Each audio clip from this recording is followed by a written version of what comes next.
po si Arcadio J. Gamalo, katira sa Cabuyao. So, 5 years na akong nagtatrabaho sa abroad. Before ako pumasok ng abroad, I'm going to have a medical examination. Ito nga ang pinaka-worry ko sa sarili ko dahil yun nga sa pamilya namin mayroong hypertension, inheritance, saka yung blood sugar. So, nung nagpa-medical ako, nakita na mataas ang sugar ko, pati ang high blood pressure ko, nasa boundary level na siya. So, ang ginawa ko, para lang makapasa sa medical, naghingi ako ng isang advice ng isang doktor para at least papasok ko sa abroad. So, binigyan ako ng gamot ng doktor para bumaba ang blood pressure at saka yung sugar for 1 week. So, iniinom ko siya araw-araw. Ang gamot na to medyo may kamahal. So, nung nasa abroad na ako, nasa Malaysia nung unang abroad ko, after 2 months, sumakit yung paa ko. So, nag-absent ako. Punta ako sa doktor.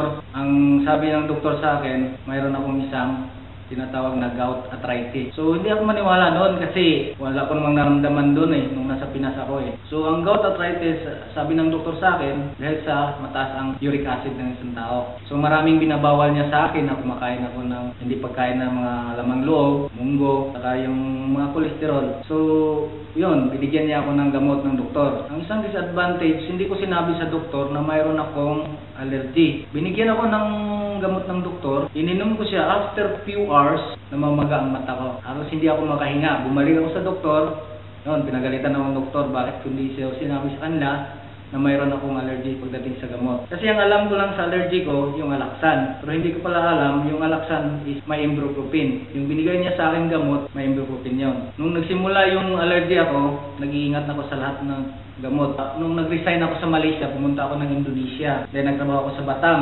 Nung nagtrabaho ko sa Batam, after a few weeks, sumakit na naman ang paa ko. So pumunta ulit ako sa doktor. So ang sabi ng doktor sa akin, yung may bali daw. So hindi ako maniwalang bali kasi yung sinabi ko nga, mayroon akong gout arthritis. Doon pa lang sa Malaysia nakikita na nung sinabi na sa akin yon. So ilang gamot ang ina-apply ko, nawawala siya for how many months. Ang problema, pag kumain ako ng bawal sa akin, hindi mo naman tagal maiwasan kasi ang sasarap ng mga pagkain na bawal sa'yo. After how many minutes or how many hours, sasakit na kagad. So kailangan kong uminom ng gamot.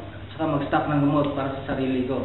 Lumipat na naman ako ng Singapore. After na lumipat ako ng Singapore, bumalik na naman yung sakit ko sa arthritis. At the same time, ang blood pressure ko tumataas rin. So sa blood pressure tumataas, minsan ang tao pressure sa trabaho. So sa kumain ng mga nakakataas ng dugo na pagkain, so halos lahat iniiwasan ko. Umuwi ako ng Pinas. Nung nasa Pinas ako, ang dami kong gamot na in-stock sa bahay. Dahil sa sakit ko na arthritis, yung sugar ko medyo tumaas na at saka yung high blood pressure. So after how many months, nasa Pinas ako, tinawagan ako ng isang Pilipino na nagtatrabaho sa Indonesia.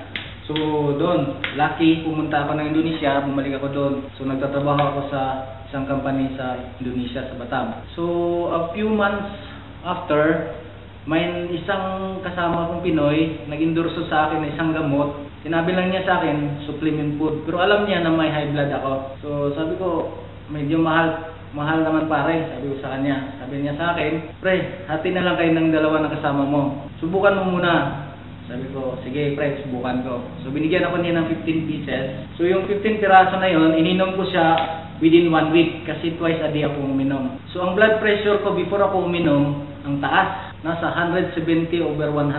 Hindi bumababa ang over niya ng 100. Nung ininom ko yung gamot na binigay sa akin, ito nga, yung complete. So itong complete na to, nung uminom ako dito, after 2 days, uminom ako lang after 2 days. Iba ang pakiramdam na naramdaman ko. Hindi ako tamlayin, masigla ako sa trabaho. Kasi pag nagtrabaho ako, pag mataas ang pressure ko, parang nag-iiba ang sakit ng dito ko. Tapos, parang madali akong tinatablan ng sakit, sinisipon. Nung ininom ko to, 2 araw lang, ibig sabihin 4 na tablet, nawala at bigla na akong nawala yung sakit ko at nabigla ako, bakit ganito ang naramdaman ko. So kinontinuous ko yung gamot, so ang ganda ng result. So hanggang ngayon, ang lakas kong pagdating sa trabaho, ganado ako, pagbangon ko sa umaga, hindi masakit ang katawan. Ang iniisip ko, pag naging supplement ko tong gamot na to, paano ako makakamura? So, nung time na yon, nagkaroon ng OPP sa akin yung isang kasama ko, si Bong Cornelio. Kumain lang kami doon ng tanghalian sa loob ng kampanya. Sinabi ni Dino sa akin, umatin ka ng OPP. Please maintindihan mo kung ano ang business nitong gamot na to. Hindi lang naman kasi sa gamot yan, kumikita ka pa. Inisip ko maganda to, kumikita rin ako, tapos nakatulong sa akin. So, umatin ako ng OPP, doon dito sa Batam. Ang ganda ng paliwanag ni Nomer Mitchor sa OPP na yon, naintindihan kong lahat. So hindi ako nagdadalawang isip, gusto ko na magpa-member, wala naman akong pera. So nanghiram muna ako ng pera para may member ako. Maganda kasi ang gamot na to, power siya. Ang daming na napapagaling. So hanggang ngayon, iniinom ko pa tong gamot na to, kinontinuous ko siya. Dahil dito sa gamot na to, kaya siya tinatawag na kumpleto siya sa lahat ng vitamin. So hindi ko na sabihin sa iyo ang detalye sa gamot na to. Siguro pag makita niyo yung Facebook ng EM Global o sa website ng EM Global, ang dami ninyong makikita doon ng mga testimony. Napaka-power ang EM Global ngayon. So hindi lang siya sa Pilipinas, naging international siya ngayon. So sinishare ko na rin sa parents ko doon sa Bohol dahil yung parents ko nga, mama at papa ko, mayroon din siyang high blood. So last week nga, dadala ng airpod ko lang doon sa hospital. So ang ginawa ko, nagpadala ko ng 3 box, pinainom ko sa kanya with every 3 hours. So pati sa biyenan ko sa Batangas, nagbigay rin ako ng 1 box. Minom ang biyenan ko sa Batangas twice a day.